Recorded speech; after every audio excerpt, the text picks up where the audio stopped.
Welcome to the Church Historia podcast. We are spending the first season talking about the tapestry of Southern Christianities and some of the threads that lie within. My name is Leslie. And I'm Stephanie.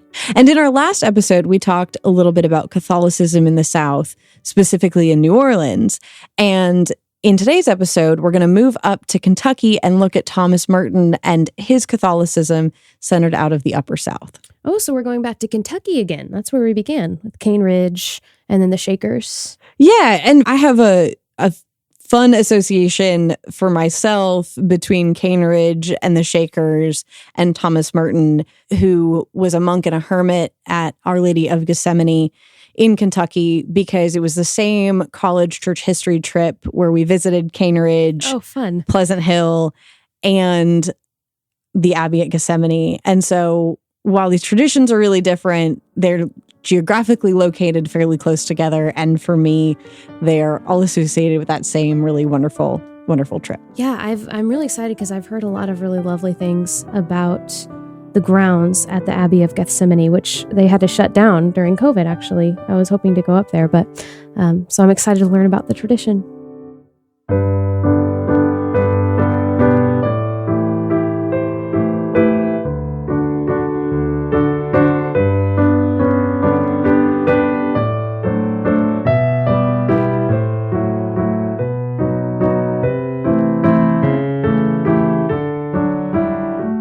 So in the last episode of Church Historia, we talked about Catholicism in the South, how it's actually been here for a long time. And we are continuing that conversation today by going back to Kentucky, actually, where we began. Yes. We're going to look at Thomas Merton today and use him as a jumping off point for us. Merton is perhaps one of the better known American Catholic theologians and mystics of the 20th century. But he did a lot of thinking and a lot of writing during the second half of the 20th century, and is a good person to look at when we want to explore questions about how people's faith compels them to do specific work or to not just hold specific ideas, but act upon those ideas. And specifically, we're going to talk a lot about Merton and his ideas on pacifism, but really the undercurrent here is this idea of religious motivation for activism and political action and action in the public sphere. So before we get to Merton as a thinker, for those who don't know him, might be good to trace some of his journey as a person. So he was born in France in 1915. His father was from New Zealand and his mother was American, and they were both artists. And so he traveled tremendously and moved around a bunch growing up between France and England and the United States. And I think that exposure to lots of different ideas probably helped shape him as a thinker. But ultimately, he ended up in college at Columbia University in New York City, where he went on to do graduate work in English and English literature. Okay. And so he's very much steeped in a literature and poetic sensibility. And so he converted to Catholicism while at Columbia in 1938 and began exploring what he felt was perhaps a calling in his life to become a monk. And he did lay service work in some different neighborhoods in New York and just continued to feel this calling. So on December 10th, 1941, he arrived at the Abbey of Gethsemane in Kentucky and began his life as a monk. 5 years into being a monk, he wrote Seven Story Mountain, which was an autobiography, particularly about his conversion. And it sold extraordinarily well and was very popular. And it began for him this very clear interplay between writing and his monastic calling and vocation. And he continues to write more and more, and that's encouraged by his superiors. And then in 1965, he moved into a hermitage and sort of lived as a hermit for the last 3 years of his life. He died in 1968 on a trip to Asia. He was in Bangkok for a conference on East-West monastic dialogue. And he was electrocuted. Oh, no. Yes, in the shower. Of all the things. Of all the things, yes. Electrocuted by what? You very easily start running into weird conspiracy theories on the internet. There are conspiracy theories about the death of Thomas Merton. Yes, because he was such a pacifist and such an activist that some would suggest he was silenced. Some would suggest he was in a period of great despair in his life. Oh my It may have been an goodness. accident. But yes, ultimately Wow. he was electrocuted That was how. in the shower. Wow. What a Yep. way to go. You didn't see that coming, did you? I did not. Of all the things. All the things. For a man who lives as a hermit in a monastic society Yep. to ultimately meet his Demise. demise In a being shower in electrocuted Bangkok. a shower in Bangkok. Yep. Yep. Nope. That's not what I would have expected. One of the things that is very evident in Merton's life through his writing, and even after he moves to the hermitage, he's not disassociated from the world. In fact, he moves to the hermitage and he focuses so much on his writing as a way of engaging with the world, of being separated enough from it to see it, to engage with it, to think about it, to talk about it. So much like when we were talking about the Shakers, about their opinion on marriage and celibacy not being a divorcing from the embodiment of life and from the world, but a way of perhaps seeing it more clearly. I think we see something similar here with Merton as well, about this idea of taking time and stillness and silence and writing and thought and consideration as a way of very much engaging with the world. And he writes tons of letters and he's very prolific. And if folks are interested in Merton, I strongly recommend that they pick up some of his writing, because he certainly had a lot to say. So I wanted to use some of what he said as an avenue through which to talk about his views on pacifism and how he understood them and how he understood the relationship between pacifism and his identity as a Christian.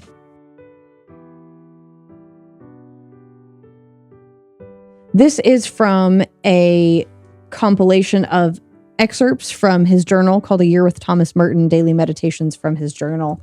And this is the excerpt for August 22nd called Practicing Nonviolence, but he wrote it on August 21st, 1962. He says, "Today I realized with urgency the absolute seriousness of my need to study and practice nonviolence. Hitherto, I have liked nonviolence as an idea. I've approved it, looking with benignity on it, have praised it even earnestly. But I have not practiced it fully. My thoughts and words retaliate. I condemn and resist adversaries when I think I am unjustly treated. I revile them, even treat them with open, but polite, contempt to their face. It is necessary to realize that I am a monk consecrated to God, and this restricting non-retaliation merely to physical non-retaliation is not enough. On the contrary, it is in some sense a greater evil. At the same time, the energy wasted in contempt, criticism, and resentment is thus diverted from its true function, insistence on truth. Hence, loss of clarity, loss of focus, confusion, and finally frustration. So that half the time, I don't know what I'm doing or thinking. I need to set myself to the study of nonviolence with thoroughness, the complete and integral practice of it in community life, eventually teaching it to others by word and example. Short of this, the monastic life will remain a mockery in my life."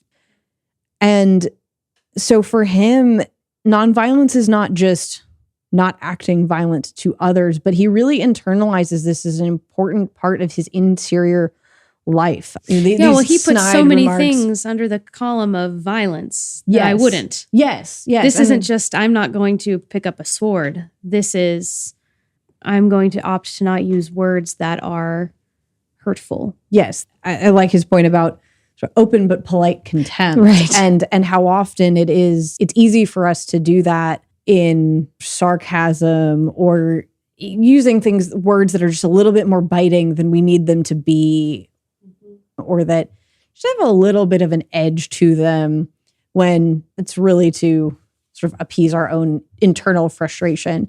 And the fact that he says, short of practicing nonviolence this deeply in communal life, the monastic life will remain a mockery for him for the rest of his life. That this is a very serious thing that he is choosing to take on, that this is not a trendy thing. This is a deep internal thing for him to work on his entire life, to live an integrous life of consecration to God.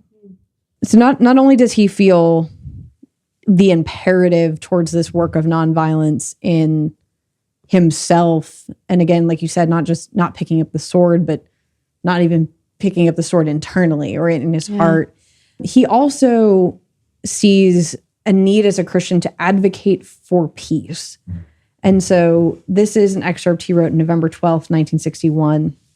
He said, "I must pray more and more for courage, as I certainly have neither the courage nor the strength to follow the path that is clearly my duty now.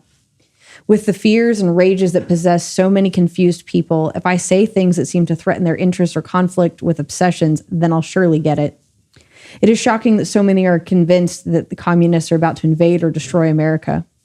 Christians who think the only remedy is to destroy them first. Who thinks seriously of disarming? For whom is it more than a pious wish beyond the bounds of practicality? I need patience to listen, to learn, to try to understand, and courage to take all the consequences and be ready faithfully. This alone is a full-time job. I dread it, but it must be done, and I don't quite know how. To save my soul by trying to be one of those who spoke and worked for peace, not for madness and destruction." So again, we had this sort of interior quote before, and now we have Merton talking about his need to advocate publicly, that this is the path that is certainly my duty now, that in the face of the world around him and what he knows and understands to be true, he cannot be silent, but he must speak and take action and try to change things while fully admitting he has no idea how to do it, if he can do it, how to be sustained through this work. And I really appreciate his honesty here, that this is not it's not a superhero cape that you put on to do this advocacy work, but that this is a difficult path that requires a lot of courage. But yet he is firmly convicted that to save his soul, he must be one of those who speaks and works for peace. That, again, this isn't just a nice to have. This is very much born out of his convictions about God, who God is, how God created the world to be, how God relates to the world, and how we relate to God and to each other. Yeah. He talks explicitly about this connection between faith and the world, or faith and culture, the importance and calling to stand within one's faith and look at the world and then respond in action in the places where those things are not as they should be. So this is from November 30th, 1964. "The Christian faith enables, or should enable, a man to stand back from society and its institutions and realize that they all stand under the inscrutable judgment of God, and that therefore we can never give an unreserved assent to the policies, the programs, and the organizations of men, or to official interpretations of the historical process. To do so is idolatry, the same kind of idolatry that was refused by the early martyrs who would not burn incense to the emperor. The policies of men contain within themselves the judgment and doom of God upon their society. And when the church identifies her policies with theirs, she too is judged with them. For she has in this been unfaithful and is not truly the church. The power of the church, who is not the church if she is rich and powerful, contains the judgment that begins at the house of God." Wow. So it's rather fiery. Yeah. He had a lot of passion and a lot of things to say, a lot of critique, but always with the hope of bringing things into reconciliation with God and with God's purpose for the world. And there were certainly a number of people who didn't agree with Merton and didn't agree with his takes on nonviolence, on his stances against a variety of wars, especially Vietnam. He was very against the atomic bomb. Yeah. He thought the obsession with communism and like in one of the quotes that we read, that the only response to communism was to destroy them first. He found that very problematic, and people obviously found his opinion problematic. Yeah. But his points about the role of the church in looking and assessing at culture, at policy, at institutions, and asking, is this bringing forth the kingdom of God? Is this in alignment with the way that God has called us to be? And when it is not, saying that it is not, I think is a very important point and a very important call for all of us. And I think the fact that Merton truly tried to live this is to me helpful in helping me hear that from him, that this is from one who's walked the path, not just a sort of platitude of service. And just want to make the note that Merton's not the only pacifist, not the only Christian pacifist writing. You have Dorothy Day and her work in the Catholic workers movement, and that is a very strongly anti-war and pacifist movement. Also a lot of focus on class relations there, and how do we support the dignity of workers, and what does that mean there. So I find Merton to be very poetic, but he's also not the only one there. Well, and what an interesting, just to tie in another Kentucky tradition, the Shaker tradition, that our vocation, he went to school for writing, that the Spirit can work in our vocation and in the things that we are doing and in our hands, and for him to be able to, instead of living a completely hermited life, for him to be able to use all of the things at his disposal is pretty cool. Absolutely. And I think, just to highlight some of the other sort of examples contemporary with his time, during the civil rights movement, a lot of the thinkers and the participants in the civil rights movement were informed by a religious understanding of liberty and liberation and God's heart for justice and equality. And so not just were individuals frequently grounded in that tradition, but also churches as a whole. So one of, I think, the more famous examples is 16th Street Baptist Church in Birmingham, Alabama, was a meeting place for civil rights activists, where a lot of the planning work was done about how the civil rights movement took shape in Birmingham, and plannings for marches and protests. And the church's witness led to tremendous backlash and the subsequent bombing in 1963 of that church on a Sunday morning. And even in the face of that pain and that trauma, the church continued and continues to this day to witness to God's calls for equality and justice. And they're just one among many examples of individuals and also churches and church communities who have understood their faith in such a way that it calls them into action and declaration in the public sphere.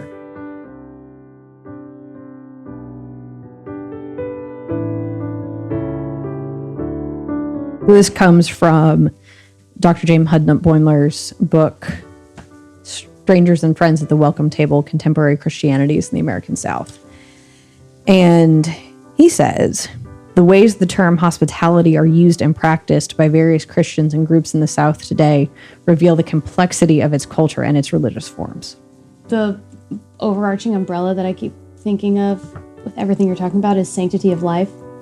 There's this... Yes, and what does the phrase sanctity of life mean? Everything falls under sanctity of life, doesn't it? Yes. Every argument. Yes, all of it.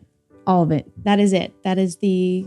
And that's right. His point in this chapter about hospitality, scarcity, and fear in Southern Christianity is that what you understand hospitality to be varies, and how personal and connected it is varies. Because generically, I may want everybody to be fed, but only certain people can come to my potluck. Yeah. Or, are invited to coffee hour after church, or some variation thereof.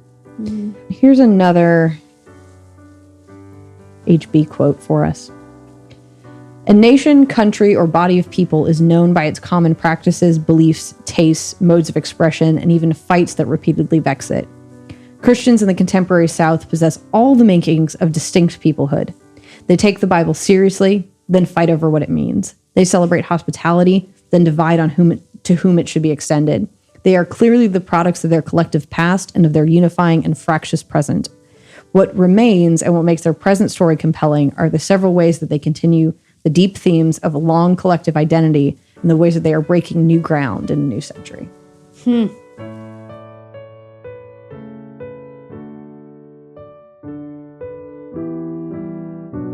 For each episode, there are these questions that arise. What do I take from this? Yeah. It may be pretty obvious, but I'd love to hear what are the questions that we should be asking ourselves based on the work of Thomas Merton and his tradition. His definition of nonviolence has been something that has stuck with me for a long time. And what would it mean to my life if I took that seriously, especially particularly the internal parts of that, and if I strove and practiced for nonviolence in my interior life. I think also Merton and this whole idea of just religiously motivated action in the public sphere questions are, does our faith call us to? I think it can call different individuals to different things, sort of, again, harkening back to the Shakers, this idea that the Spirit will come to individuals in their own time, in their own way, that we can be called to advocate and activate for different things. So I don't know that we are all necessarily called to the same types of activism, but I do think that what you believe should ground you and inform how you want to be in the world. And I think part of being in the world is being in community and calling that community to higher ways of being. And so I think perhaps one of the questions is, what are we called to? And how does the faith that we have inform how we think about things? How do we think about things? Not just how does our tradition think about things, not just how have we been told to think about them, not just what's the standard Christian response to this particular issue, but like Merton talks about the church stepping aside and really in a part to really look. I think that's a challenge to all of us to do that, and to also look at what the church has told us and what our tradition has told us, and make sure that we believe the things that we are saying and not just saying them by rote memory as well. You've been listening to Church Historia. Church Historia is Steph Fulbright, our church historian and team mistress, myself, Leslie Eiler Thompson, who is in-house Iditarod expert and co-host. The music today was played by Andrea Yohe. It's the beautiful O Salaritus Hostia. Thank you for listening. You can find more information about Church Historia and all our episodes at churchhistoria.com.